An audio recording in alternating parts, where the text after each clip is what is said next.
आइए सुनते हैं शरद चंद्र चट्टोपाध्याय की कहानी भला बुरा। अविनाश घोषाल कुछ वर्ष और नौकरी कर सकते थे, लेकिन संभव नहीं हुआ। खबर आई कि इस बार भी उन्हें धत्ता बतलाकर कोई जूनियर मुंसिफ सब जज बन गया। दूसरी बार की तरह इस बार भी अविनाश चुप रहे। अंतर केवल इतना ही था कि इस बार उन्होंने डॉक्टर के सर्टिफिकेट के साथ जल्द से जल्द अवसर लेने के लिए दरख्वास्त भेज दी। दरख्वास्त मंजूर होगी ही, इसमें उन्हें संदेह नहीं था। अविनाश के काम करने की फुर्ती से सभी प्रसन्न थे। भद्र आचरण की प्रशंसा सभी करते थे, फिर भी उनकी यह दुर्गति हुई। इसके पीछे के गुप्त इतिहास को बहुत कम लोग जानते हैं। उसे बतला दूं। उसकी नौकरी की शुरुआत में एक बार एक नौजवान आईसीएस जिले का जज होकर दफ्तर का इंस्पेक्शन करने आया। छोटी सी बात को लेकर दोनों में पहले मतभेद हुआ और बाद में इसी ने बड़े झगड़े का रूप ले लिया। लौटकर जज साहब निरंतर उसके काम के छिद्रान्वेषण में लगे रहे, लेकिन छिद्र का पाना सहज नहीं था। जज साहब इससे तनिक प्रसन्न नहीं हुए। उनके फैसले को काट कर देखा कि हाईकोर्ट में वह नहीं टिकता, खुद ही अधिक लज्जित होना पड़ता है। तबादले का समय हो गया था। अविनाश दूसरे जिले में चले गए, लेकिन जज से मुलाकात करके नहीं गए। श्रद्धा निवेदन की प्रचलित रीति में उनसे बहुत बड़ी त्रुटि हुई। इसके बाद कितने ही साल बीत गए। बात को अविनाश भूल गए थे, मगर वह नहीं भूले थे। इसका प्रमाण मिला कुछ दिन पहले। वह नौजवान जज अब हाई कोर्ट में आए हैं, मुंसिफ वगैरह के विधाता बनकर। अविनाश सीनियर थे, काम के लिए काफी मशहूर थे। उनकी उन्नति का पथ संपूर्ण रूप से बाधाहीन था। अचानक देखा गया कि उनकी जगह नीचे का आदमी सब जज हो गया और मामला यहीं खत्म नहीं हुआ। एक एक करके और भी 3 आदमी उन्हें पीछे छोड़कर आगे बढ़ गए। जो लोग नहीं जानते वे कहेंगे कि कहीं ऐसा भी होता है। यह तो सरकारी नौकरी है, उस पर इतनी बड़ी नौकरी है। यह क्या काजियों का जमाना है? लेकिन अनुभवी कहेंगे उससे भी ज्यादा ज्यादतियां होती हैं। अतएव अविनाश मन ही मन समझ गए कि अब इससे छुटकारा नहीं। आत्मसम्मान और नौकरी, उन 2 नावों पर पैर नहीं रखा जा सकता। दोनों में से एक को चुनना होगा। उसी बात को इस बार उन्होंने पूरा किया। परिवार में अविनाश की भार्या आलोकलता, आईए फेल पुत्र हिमांशु और कन्या शाश्वती, यही 3 प्राणी थे। नौकर नौकरानियों की संख्या इतनी थी कि अनगिनत कहा जाए तो अतिशयोक्ति नहीं होगी। उस दिन अविनाश अदालत से प्रसन्नचित्त लौटे। यथा नियम कपड़े बदले, हाथ मुंह धो जलपान करने के लिए बैठते हुए बोले, जाने दो, इतने दिनों के बाद मुक्ति मिली छोटी बहू। सरकारी खबर न आने पर भी हाई कोर्ट के एक मित्र का तार मिला है कि मेरी जेल मियाद खत्म हो जाएगी। अधिक विलंब नहीं होगा। विलंब नहीं होगा इस बात को तो खुद ही मैं जानता था। आलोकलता निकट ही एक कुर्सी पर बैठी सिलाई कर रही थी और कन्या शाश्वती पिता के बगल में बैठी उन्हें पंखा झल रही थी। सुनकर दोनों चौंक उठी।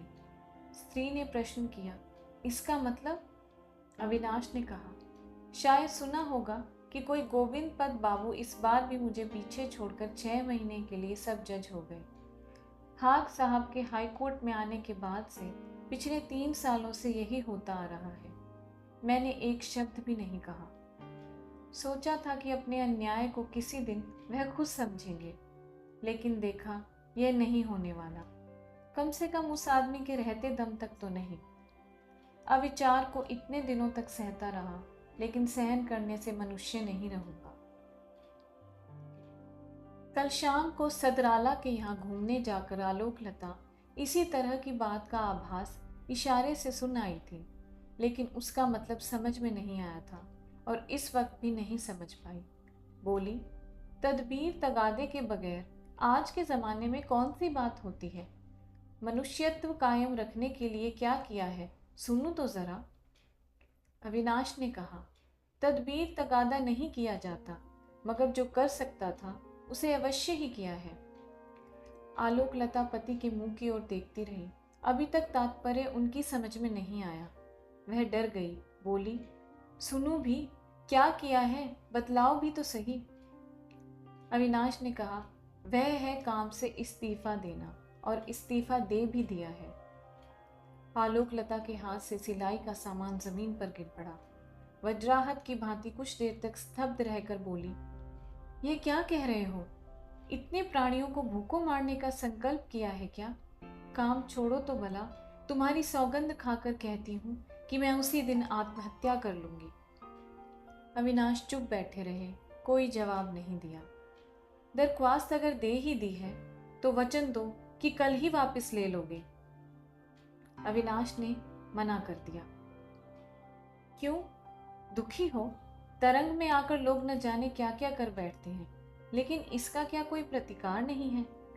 अविनाश ने धीरे से कहा, तरंग में आकर तो मैंने ऐसा नहीं किया है छोटी बहू। जो कुछ किया है वह सोच विचार कर ही किया है। वापस नहीं लेंगे? नहीं। तो आप चाहते हैं कि मैं मर ही जाऊं? तुम तो जानती हो छोटी बहू कि मैं इसकी कामना नहीं करता। तुम पत्नी होकर अगर पति की मर्यादा को इस तरह से नष्ट करती हो कि लोगों के सामने मस्तक ऊंचा करके खड़ा भी ना हो सकूं तो। बात अविनाश के मुंह में अचानक रुद्ध हो गई, खत्म नहीं हुई। आलोकलता ने कहा, तो क्या कहते हो? जवाब में एक कठोर बात उनकी जबान पर आई थी, मगर इस बार भी वह उसे नहीं बोल पाए। कन्या ने बाधा डाल दी। अब तक वह सब कुछ चुपचाप सुन रही थी, लेकिन अब उससे नहीं रहा गया। बोली, नहीं पिताजी, इस वक्त माँ में सोचने विचारने की शक्ति नहीं है। तुम उन्हें कोई जवाब नहीं दे सकते। लड़की की हिमाकत देखकर माँ पहले कुछ हद बुद्धि सी हो गई, दूसरे ही क्षण बड़े जोरों की फटकार लगाकर बोली, शाश्वती, जा यहाँ से, चली जा कहती हूँ। लड़की बोली, अगर चला जाना ही पड़ता है तो पिताजी को साथ ले जाऊंगी माँ, तुम्हारे पास छोड़कर नहीं जाऊंगी। क्या कहा? कहा कि तुम्हारे पास उन्हें अकेला छोड़कर मैं नहीं जाऊंगी, कभी नहीं जाऊंगी। चलो पिताजी, हम जरा नदी के किनारे घूम आए। शाम के बाद मैं खुद तुम्हारा खाना बना दूंगी। इस वक्त खाना रहने दो। उठो, चलो पिताजी। यह कहकर उसने उनका हाथ पकड़कर खड़ा कर दिया। दोनों सचमुच ही चले जा रहे हैं। देखकर आलोकलता ने अपने को कुछ संभाल कर कहा, जरा रुको। सचमुच ही क्या एक बार भी नहीं सोचा कि नौकरी छोड़ देने पर तुम्हारे परिवार के इतने प्राणी क्या खाएंगे? अविनाश ने जवाब देना चाहा, मगर इस बार भी लड़की ने बाधा डाल दी। वह बोली, खाने की क्या सचमुच ही तुम्हें चिंता हो गई है माँ? लेकिन रोना तो नहीं चाहिए। नौकरी छोड़ने पर भी पिताजी को पेंशन मिलेगी, और वह भी 300 से कम नहीं होगी। बगल वाले मकान के संजीव बाबू 60 रुपए तनख्वाह पाते हैं। खाने वाले उनके यहाँ भी 9-10 हैं। कितनी बार देख आई हूँ। उनके यहाँ का खाना हमारे यहाँ से बुरा नहीं होता। उनका चल रहा है तो हम 3-4 प्राणियों का खाना पहनना नहीं चलेगा। माँ के धीरज का बांध टूट गया। कटु व्यंग के स्वर में चिल्ला उठी, जा भाग मेरी नजरों के सामने से। जब अपना परिवार बसाना तब गृहस्थी पना दिखाना। मेरी गृहस्थी में दखल दिया तो तुझे घर से निकाल बाहर कर दूंगी। लड़की ने जरा हंसकर कहा, अच्छी बात है माँ, वही करो। पिताजी का हाथ पकड़कर मैं चली जाऊं। तुम और भैया पिताजी की पेंशन के सारे रुपए लेकर जो चाहो करो, हम कुछ भी नहीं कहेंगे। मैं लड़कियों के किसी स्कूल में नौकरी करके बूढ़े पिताजी का खर्च चला लूंगी। माँ आगे कुछ नहीं बोली। देखते देखते उनकी दोनों आंखों से आंसुओं की धारा बह चली। लड़की ने पिता का हाथ किंचित दबाकर कहा, चलो पिताजी चले, शाम हो जाएगी। अविनाश के पग बढ़ाते ही आलोकलता आंचल से आंख से पहुंचकर रूंधे गले से बोली, जरा और रुको। तुम्हारी यह कैसी भीष्म प्रतिज्ञा है? इसमें क्या हेर फेर नहीं हो सकता? अविनाश ने गर्दन हिलाकर कहा, नहीं, ऐसा नहीं होने का। देखो, मैं तुम्हारी स्त्री हूँ, तुम्हारे सुख दुख की साथिन हूँ। अविनाश बाधा देकर बोली, अगर ये सच है तो इतने दिनों तक मेरे सुखों का हिस्सा मिला है, अब मेरे दुखों का हिस्सा लो। आलोकलता ने कहा, तैयार हूँ, मगर सारी इज्जत आबरू कायम रखने के लिए इतने रुपए काफी नहीं हैं, तो पेंशन के थोड़े से रुपयों से काम कैसे चलेगा।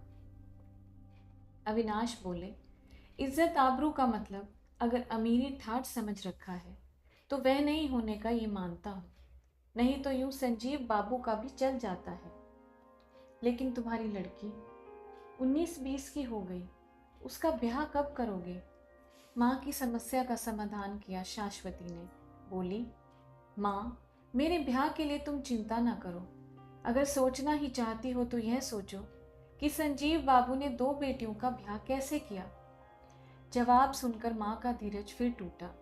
सजल आंखें दृप्त हो उठी, रुंधे गले का स्वर पंचम पर पहुंच गया और बोली, शाश्वती, मुंह जली, मेरी नजरों के सामने से अब क्यों नहीं हटती। जा, हट जा, कहे देती हूँ। जाती हूँ माँ, चलो ना पिताजी। बगल वाले कमरे में हिमांशु कविता करने में लगा हुआ था। आइए परीक्षा के तीसरे प्रयास में अभी कुछ देर है। उसकी कविताएं वातायन पत्रिका में छपती हैं, कोई दूसरी पत्रिका नहीं लेती है। वातायन संपादक उत्साहित करते हुए चिट्ठी लिखते हैं, हिमांशु बाबू, आपकी कविता अच्छी बन पड़ी है, अगली बार एक कविता और भेजें, कुछ छोटी, और साथ ही शाश्वती देवी की एक रचना अवश्य ही भेजें। नहीं जानता वातायन संपादक सच लिखते हैं या मजाक करते हैं, या उनके मन में कोई और बात है। शाश्वती देखकर हंसती हुई कहती है, भैया, यह चिट्ठी मित्रों को दिखाते ना फिरना। क्यों, बतला तो। नहीं, यूं ही कह रही हूँ, अपने मुंह मियाँ मिट्ठू बनते फिरना क्या अच्छा लगता है। कविता भेजने के पहले बहन को पढ़ाने के बहाने अपनी भूलों को वह सुधार लेता है। संशोधन की मात्रा कुछ अधिक हो जाने पर लज्जित होकर कहता है, तेरी तरह मैंने तो पिताजी से संस्कृत, व्याकरण, काव्य, साहित्य नहीं पढ़ा है, मेरा क्या दोष है। लेकिन शाश्वती, तू जान ले, यह कुछ भी नहीं है। 10 रुपये महीना पर एक पंडित रख लेने से सब कुछ बन जाता है। कविता का यथार्थ जीवन है कल्पना में, भाव उसकी अभिव्यंजना में। वहां तेरे मुक्त बोध के बाप की क्या मजाल की टांग अड़ाए। यह तो बिल्कुल सच बात है भैया। हिमांशु की कलम की नोक पर एक अच्छी तुक आ गई थी, लेकिन माँ के कठोर कंठ स्वर ने सब कुछ छितरा दिया। कलम रख।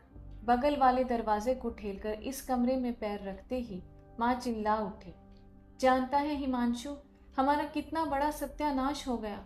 उन्होंने नौकरी छोड़ दी, नहीं तो उनका मनुष्यत्व नष्ट हो रहा था। जानता है क्यों? इसलिए कि उनकी जगह कोई दूसरा आदमी सब जज बन गया है। वे नहीं हो सके। मैं साफ कहे देती हूँ, यह डाह के सिवा और कुछ भी नहीं है, निरा डाह। हिमांशु ने अचरज से आंखें फाड़कर कहा, तुम ये क्या कह रही हो माँ? नौकरी छोड़ दी? What nonsense.